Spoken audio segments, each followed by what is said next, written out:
नमस्कार। आज हम एक ऐसी शख्सियत की यादों के पन्ने पलट रहे हैं जो सिर्फ एक फौजी नहीं, बल्कि हम सबके एक बेहद अजीज दोस्त, एक जांबाज लीडर और एक निडर ब्लैक कैट कमांडो थे, कर्नल बलराज सिंह राठी। ये 54 एनडीए के कोर्समेट्स की ओर से उन्हें एक छोटी सी श्रद्धांजलि है, जिसे उनके ही कोर्समेट अश्विनी भाकू ने बहुत प्यार से संकलित किया है। इस सफर में हम अपने उस दोस्त और एक ऐसे सैनिक के जीवन को करीब से देखेंगे जिनकी बहादुरी को कभी किसी शोर या दिखावे की जरूरत ही नहीं पड़ी। 12 मई की वो सुबह करीब 11 बजे का वक्त रहा होगा जब ये खबर आई कि हमारा बलराज अब हमारे बीच नहीं रहा। तो परिवार, हम दोस्तों और उनके साथ कंधा मिलाकर चलने वाले जवानों के बीच एक अजीब सा, बहुत गहरा सन्नाटा छा गया। ऐसा लगा जैसे एक बेहद शांत लेकिन मजबूत लौ अचानक से बुझ गई हो। सच कहते हैं, कुछ लोग सिर्फ वर्दी पहनते नहीं हैं, वो उस वर्दी की शांत गरिमा बन जाते हैं। बलराज भी उसी विरली पीढ़ी के एक शानदार सैनिक थे। आइए जानते हैं कि इस फौलादी इरादे की नींव आखिर रखी कहाँ गई थी। अप्रैल 1958 की बात है। हरियाणा के बहादुरगढ़ के पास एक छोटा सा गांव है, सांखोल। इसी गांव के एक बेहद साधारण और संस्कारी परिवार में बलराज का जन्म हुआ।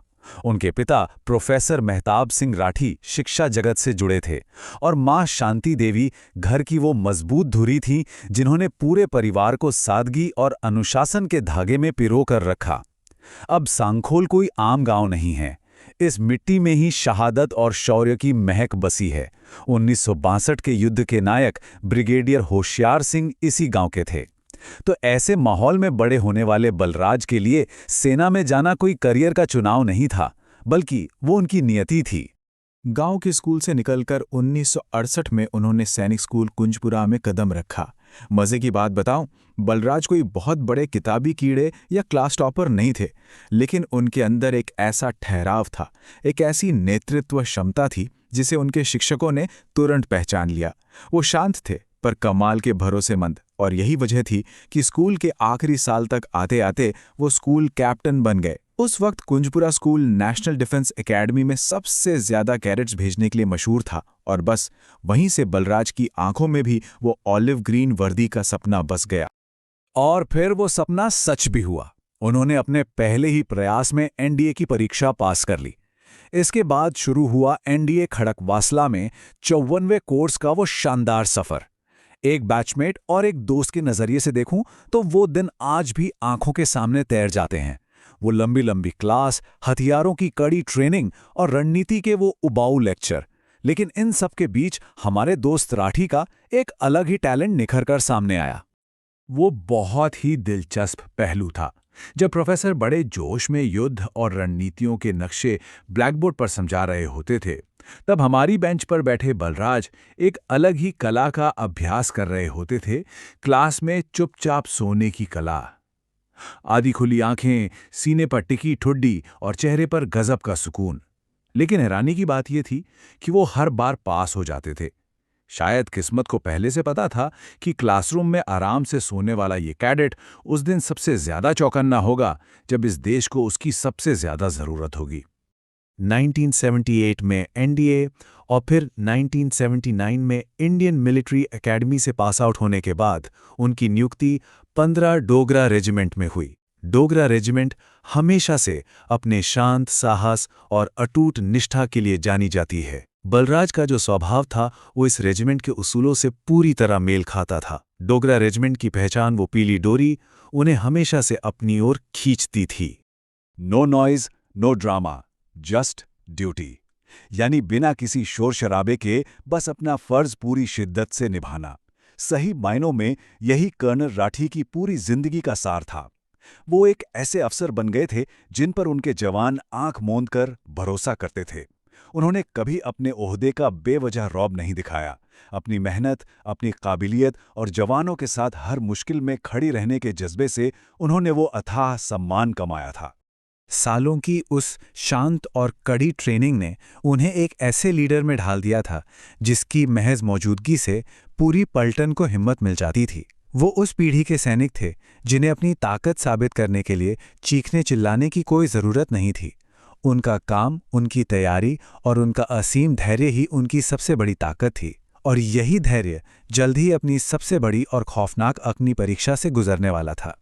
फिर वो काला दिन आया जिसे भारत का शायद ही कोई नागरिक कभी भूल सकता है। नवंबर 2008 मुंबई शहर पर आतंकी हमला हो चुका था। ताज होटल से उठता धुआं, गोलियों की तड़तड़ाहट और हर तरफ फैला वो खौफ। देश की आर्थिक राजधानी पर आतंकियों ने कब्जा जमा लिया था और पूरा देश टीवी स्क्रीन के सामने सहमा हुआ बैठा था। उस घने अंधेरे को चीरने के लिए अब सिर्फ एक ही रास्ता बचा था, और वो रास्ता थे हमारे ब्लैक कैट्स यानी एनएसजी कमांडोज। जब एनएसजी की टीम मुंबई पहुंची तो वहां बेहद अफरा तफरी का माहौल था। आधी अधूरी जानकारी और हर कदम पर मौत का खतरा मंडरा रहा था। ऑपरेशन के कमांडर रहे ब्रिगेडियर सिसोदिया आज भी याद करते हैं कि उस भयानक तनाव के बीच भी कर्नल राठी कितने शांत और स्थिर थे। वो कर्नल शूरान के साथ बैठे, पूरी शांति से नक्शे समझे, विकल्पों पर बात की और बिना किसी घबराहट के अपनी टीम को तैयार किया। स्थिति का पूरा जायजा लेने के बाद दो मुख्य मोर्चे सामने आए, ताज होटल और ओबेरॉय ट्राइडेंट, जहां आतंकियों ने कई बेगुनाहों को बंधक बना रखा था। उस नाजुक वक्त में कर्नल बलराज राठी ने बिना एक सेकंड की भी देरी किए खुद आगे आकर ओबेरॉय ट्राइडेंट के ऑपरेशन की कमान संभालने की पेशकश की। वो अपनी मर्जी से मौत के मुंह में खुद चलकर जाने के लिए बिल्कुल तैयार थे। और गौर करने वाली बात यह है कि उन्होंने अपनी कमान किसी सुरक्षित एसी कंट्रोल रूम से नहीं संभाली। वो धुएं और गोलियों से भरे उन संकरे कॉरिडोर्स में अपने जवानों के साथ सबसे आगे खड़े थे। उनका दिमाग बर्फ की तरह ठंडा था और इरादे फौलाद की तरह मजबूत। नतीजा क्या हुआ? उनके नेतृत्व में ओबेरॉय ट्राइडेंट में फंसे हर एक नागरिक को सुरक्षित बाहर निकाल लिया गया, दोनों आतंकी ढेर कर दिए गए और सबसे बड़ी बात, एनएसजी के किसी भी जवान को एक खरोंच तक नहीं आई। ये लीडरशिप का एक परफेक्ट मास्टर क्लास था। लेकिन उनके शौर्य की कहानी सिर्फ मुंबई की गलियों तक सीमित नहीं है। इससे बहुत पहले उन्होंने कश्मीर की दुर्गम पहाड़ियों और डोडा के बेहद खतरनाक इलाकों में अपनी सेवाएं दी थीं। वहां उन्होंने कमांडोज को सिर्फ हथियार चलाना नहीं सिखाया, बल्कि उन्हें मानसिक रूप से इतना मजबूत बनाया कि वो किसी भी अनिश्चितता का डटकर सामना कर सकें।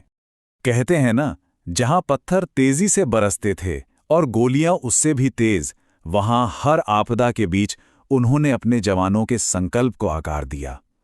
उन्होंने सिखाया कि असली बहादुरी रातों रात नहीं आती, ये रोज रोज की मेहनत, पसीने और जिम्मेदारियों के भारी बोझ को उठाने से पैदा होती है। और फिर जिंदगी के इस मैदान में एक ऐसा दुश्मन सामने आ खड़ा हुआ जिसका कोई बुलावा नहीं था, कैंसर। लेकिन बीमारी को शायद इस बात का जरा भी अंदाजा नहीं था कि उसका पाला आखिर किससे पड़ा है। कर्नल राठी ने कैंसर से भी बिल्कुल उसी तरह लड़ाई लड़ी जैसे वो युद्ध के मैदान में लड़े थे, बिना किसी शिकायत के, बिना किसी कड़वाहट के और बिना हार माने। उन्होंने पूरी गरिमा और अपनी उसी चिर परिचित मुस्कान के साथ इस गंभीर बीमारी को भी मात दे दी थी। कभी किसी को यह बताने की जरूरत महसूस ही नहीं हुई कि उन्होंने देश के लिए क्या क्या किया है। सच ही है, सच्चा क्लास कभी अपना बखान नहीं करता, वो बस अपनी चमक से सब कुछ रोशन कर देता है। आज लगता है कि शायद क्लासरूम के उन लेक्चर्स के दौरान सोना किस्मत का ही कोई खेल था। शायद वो नींद सिर्फ इसलिए थी ताकि वो सही वक्त पर जाग सकें, और वो जागे, बिल्कुल सही वक्त पर जागे और इस देश की ढाल बनकर मजबूती से खड़े हो गए। उनकी विरासत सच में बहुत गहरी है। सांखोल के एक आम लड़के से लेकर सैनिक स्कूल के कैप्टन तक, एनडीए के उस बेंच से लेकर 15 डोगरा के जाबाज अफसर तक, और फिर एक निडर ब्लैक कैट कमांडो बनने तक, कर्नल बलराज सिंह राठी एक ऐसे लीडर थे जिन पर जवानों ने अपनी जान तक न्योछावर करने का भरोसा जताया, और वो अपनी आखिरी सांस तक एक सच्चे जेंटलमैन रहे। बिना शोर किए, बिना किसी दिखावे के अपना सर्वोच्च बलिदान देने और साहस दिखाने की जो मिसाल उन्होंने पेश की है, शायद वही सबसे महान साहस है। क्लासरूम से लेकर युद्ध के मैदान तक उनकी वो शांत मुस्कान और असाधारण बहादुरी हम सबके दिलों में हमेशा जिंदा रहेगी। कर्नल बलराज सिंह राठी हमेशा हमारे सबसे बेहतरीन नायकों में से एक गिने जाएंगे। पूरे 54 एनडीए कोर्स और ग्रुप कैप्टन अश्वनी भाकू की तरफ से अपने इस अजीज दोस्त को भावभीनी श्रद्धांजलि। ओम शांति, जय हिंद।